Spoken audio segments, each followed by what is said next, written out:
Hi again. Someone requested that I do a little virtual tour of my studio, so I thought, well, what the heck, I could do that. Just to let you have some background information about myself, I was a high school English teacher for about 31 years, and I recently retired. I haven't been quite retired a year yet. And since about 2001, I got into scrapbooking. Now, I've always been interested in art and paper arts especially, but I never really had any talent for art. At least that's what I was told by my grade 8 art teacher, who said my stuff just stunk and that I should not pursue art in high school.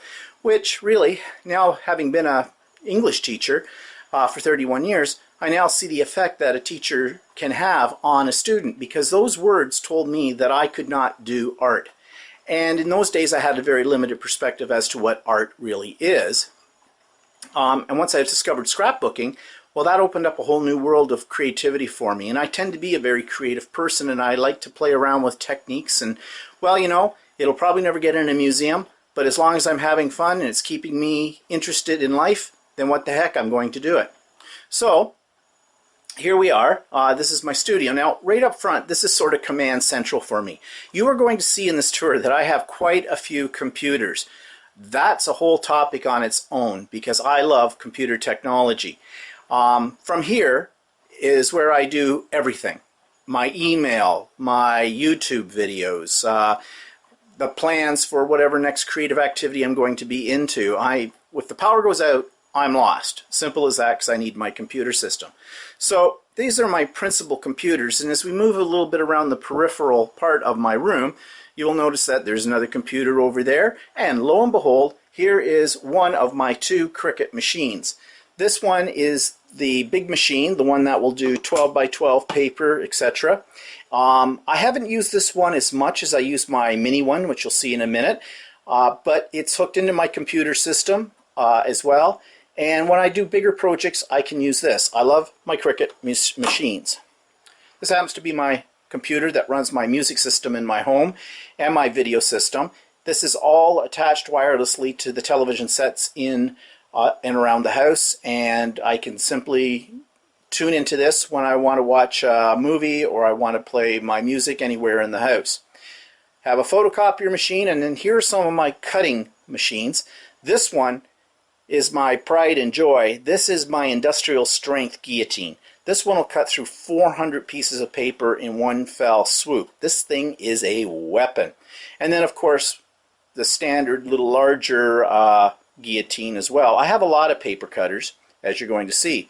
And just spinning around here, another computer, my laminating machine.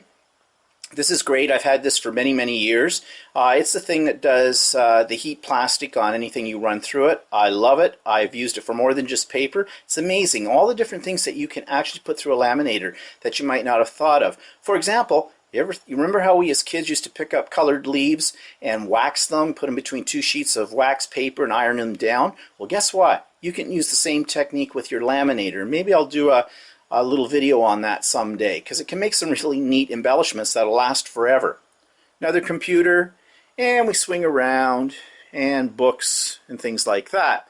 Now, over on this side, I have my bookcase, as you can see, and a lot of those 12 by 12 plastic cases which hold my embellishments and chipboard. I can get a little closer, you can see. I have everything labeled. Okay, I know, anal retentive, that kind of thing. But I found when I reorganized this whole room, which before was more or less my teaching stuff, if I didn't label it, I wasn't going to find it. So I labeled everything. Another machine I love, my label making machine. This is just a way that I hold some decorative papers. These are the kind of papers that are handmade papers or Japanese style types of papers. I also create my own hardcover books, and these often are used for the inside cover pages for that. Now, my bookshelf. Okay. I also do genealogy. So on this shelf are all kinds of books on genealogy. On the next shelf are my 8.5 by 11 cardstock supply, which I've organized by colors. And yes, even though you can see the color, I labeled them. Told you. I'm a little anal retentive. Down here, are books about scrapbooking, about bookbinding, bookmaking, album making, that kind of thing. The same with the next shelf down.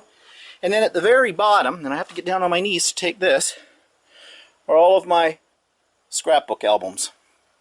And I have quite a few of them. When I first started scrapbooking, I did it in the traditional method. And I then moved into digital. I also did them on a variety of things, you know, family, my cat, you know, that kind of stuff. Now I pretty much limit my scrapbooking to digital scrapbooking, and I usually do it on my travels, and I travel quite a bit. I've been to many places around the world. I've been to China, I've been all through Europe, you name it, Scandinavian countries, Russia, and I'm still going strong on that. It's one of my other hobbies, is traveling. I love it. So this, in this area, this started out as my first work area when I first got into scrapbooking. So I bought this table, cheap kitchen table actually, with drop leaves in it, from IKEA. And I set it up as the table I work on. It's not my principal site anymore. Now it's more or less a secondary area for holding things while I'm working on projects.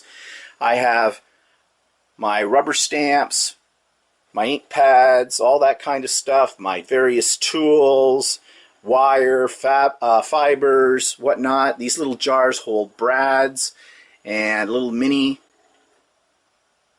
So this has a mini pen holder and bits and pieces of different things all around. Now, in this little cutout that's here, these are more books about scrapbooking, magazines, all that kind of thing. Everything is organized in these magazine holders with what type of magazine they hold. Label maker's really a good thing to have. And of course my Cuttlebug and my iron and some other, my Xyrons, my smaller ones, and just more storage space down here. Well, once I grew out of that table I just showed you, I bought myself a drafting table. Now, this drafting table used to be set up in the more conventional style, you know how the tabletop is tilted, and it used to sit in this corner, but I needed more space, and the tilting it wasn't really working for me, so I've made it more into just a standard desk. And on this, you can see I've got my Adirondack paint dabbers, my Tim Holtz stains, my pencil crayons, brushes, all kinds of bric-a-brac, my Sizzix, not Sizzix, what do they call them? Stickles, that's the word for it. My stickles are all here, my alcohol inks and re-inkers, and then another little cabinet that holds tags and all kinds of other equipment and material. Over to this side, you'll see, oh, and I didn't point it out in the other part, but I have what I call my inspiration boards, which are just bulletin boards stuck up, and when I make something or get an idea about what I want to do, I'll stick a sample of it up here on the board for future reference. I have another one of these. We'll just pan around the room over here, and there's another one that does a similar thing.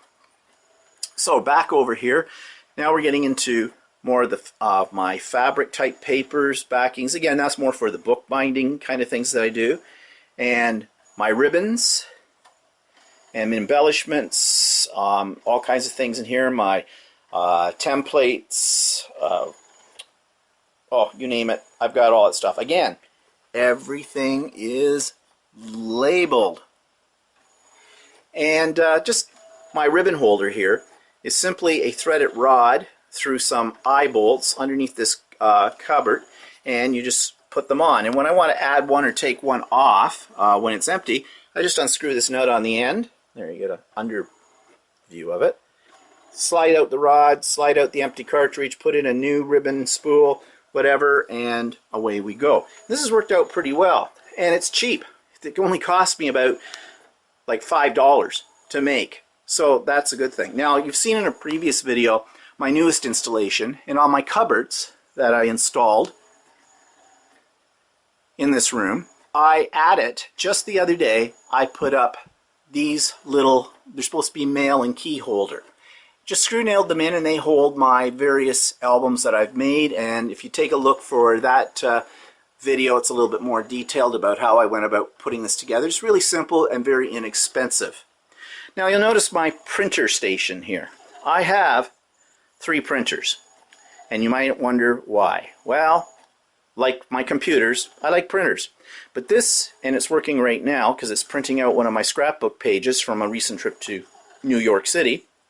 This is my wide format printer. This one will print a 13 by 19 inch sheet of paper, and that's how I do all my scrapbooks. They're all done digitally. I use a program on my computer called Memory Mixer, and of course I use Photoshop Elements 11, and that's how I create my pages, and this printer prints them out. It's a little bit more expensive than conventional printing, but the results are well worth it because of the high quality reproduction that you get. This is my main printer. It's a color printer, scanner, all in one kind of thing, fax machine. I use this quite a bit. And then this is a laser printer for when I don't need color, because color can be expensive. I use this small laser printer for just simple black and white text for most things.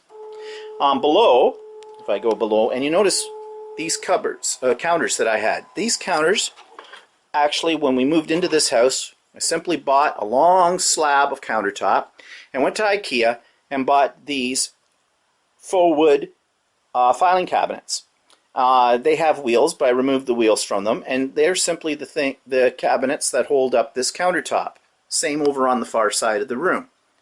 And underneath there was lots of space to add these large drawer storage bins. And again, they're all labeled with whatever's in them. And very similar over on the far side too. You can see them all laid out there as well. Last but not least is my island. This is my central work area. The island is basically two IKEA kitchen islands put together side by side. They had lots of storage space underneath them, as you can see.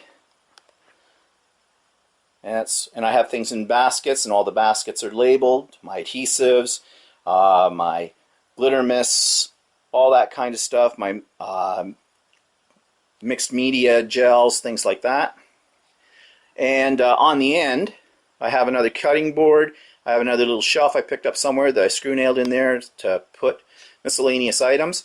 I bought one of those reflections, I believe it is, carousels, and they hold most of the equipment that I use most immediately at times. And this little holder I created. All I did was I took the little cans that, what do they call it, tomato paste come in, washed them out well, wrapped them in scrapbook paper, and then I simply glued them together at different heights with a glue gun. And they hold all my pen collections in there. And it looks kind of neat, I think. I do have two outlights, whatever they call them. I love those because they give you more of the natural light effect. And then my label maker, yes, I told you, I have one. I actually have several of them. And this is my Cricut, my small one, my mini Cricut. This is the one I use the most. It's hooked up to another computer over here. Just like, there we go. And you may have seen this in my laminating video. And this is where I do most of my creating, right here. I love this height because I can stand. I don't like sitting down when I'm doing scrapbooking or when I'm doing you know, my albums and things like that. So that's the end of the tour. I hope you liked it. Maybe you got some ideas for organizing your space, and I'm always looking for ideas to organize because, you know, every now and then you need to do a purge because things start to pile up. So that's it for now. Bye bye.